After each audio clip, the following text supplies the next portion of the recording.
పచ్చిమిర్చి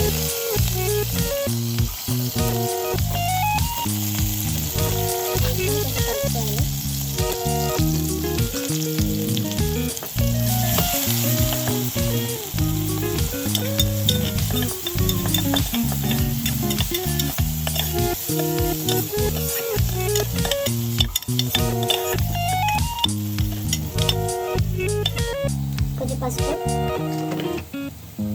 అలాగే ఉప్పు కూడా యాడ్ చేసుకోండి.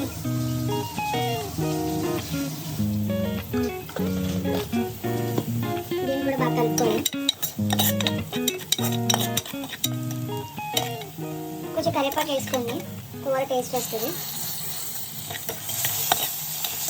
అలాగే ఇందులోనే కొంచెం అల్లం పేస్ట్ వేసుకోండి.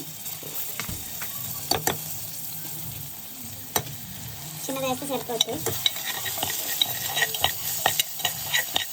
కొంచెం అల్లం పేస్ట్ తోటకూర వేసుకోవాలి.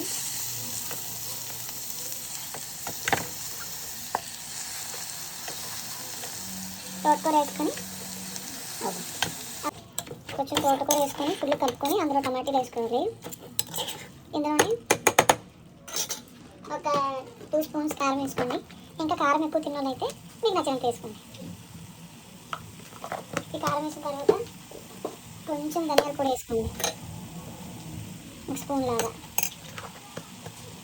వేసుకొని దీన్ని మొత్తాన్ని కలుపుకోండి.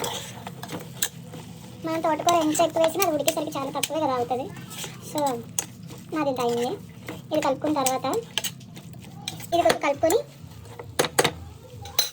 మనం కుక్కర్ మీద మూత పెట్టుకొని ఒక 2-3 విజిల్స్ వరకు చేసుకున్నాం.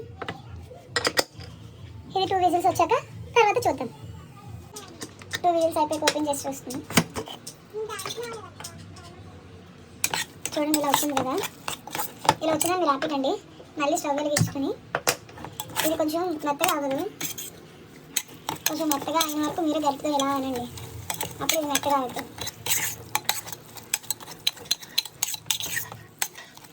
మన తోటకూర 20 రూపాయలకి అలా ఇంత కొంచెం ఇవ్వడానికి ఫీల్ అయిపోతుంది. మన కూర చేస్తే ఇంత కొంచెం కూడా రాదు. మనం అడిచిపెట్టుకొని కలుపుకోవడం వల్ల ఇలా వస్తుంది ఫ్రెండ్స్. అంతే, కూర అయిపోయింది. ఇందులో కొత్తిమీర వేసినా వేస్ట్, ఎందుకంటే కొత్తిమీర కనబడదు కాబట్టి. థ్యాంక్ యూ ఫ్రెండ్స్, సబ్స్క్రైబ్ చేసుకోండి.